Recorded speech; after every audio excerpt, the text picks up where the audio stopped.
Of the nearly 30 monarchies in the world today, far and away the most famous is that of the United Kingdom. From the death of Princess Diana to the royal wedding to the Queen's many hats, the international media seems to be obsessed with Britain's royal family. But there is a Republican movement in the United Kingdom that actually wants to see an end to this centuries-old institution, as it reportedly costs taxpayers millions of dollars every year. So where did Britain's royal family come from, and what role do they play in society today? Well, around the year 827, King Egbert of the region Wessex conquered kingdoms in every direction, eventually becoming the first King of England. Over the course of roughly 700 years, England saw dozens of kings from multiple family lineages. But in the late 1600s, the royal line of succession came to a standstill, as the king and his wife had only one legitimate heir who ultimately bore no children. Foreseeing an end to the family line, Parliament passed the Act of Settlement in 1701, which stated that the royal lineage should restart with one of the king's distant relatives, Sophia of Hanover.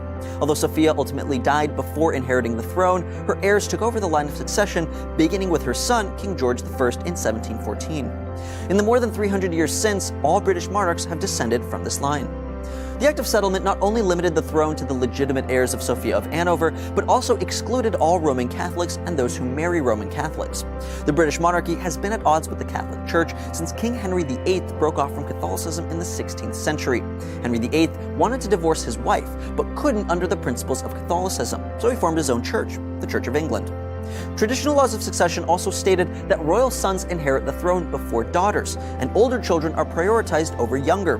However, in 2011, Prime Minister David Cameron announced that all future monarchs would be able to marry Catholics and that future rulers would no longer be limited by the gender preference rule.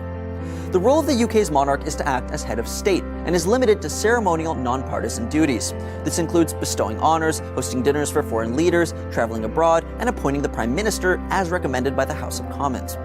When a monarch dies, their heir automatically takes power, hence the phrase, "The king is dead, long live the king."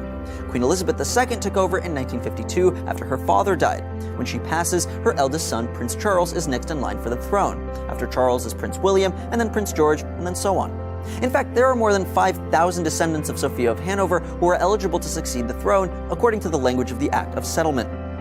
Monarchs cannot abdicate the throne unless they have approval from Parliament. Abdication is extremely rare, although it did happen in 1936, when King Edward VIII relinquished the crown to marry an American commoner, who was, to the dislike of the Protestant Church, in the midst of her second divorce. Despite rising pressure from anti-monarchists, it's unlikely that this historical institution will dissolve anytime soon.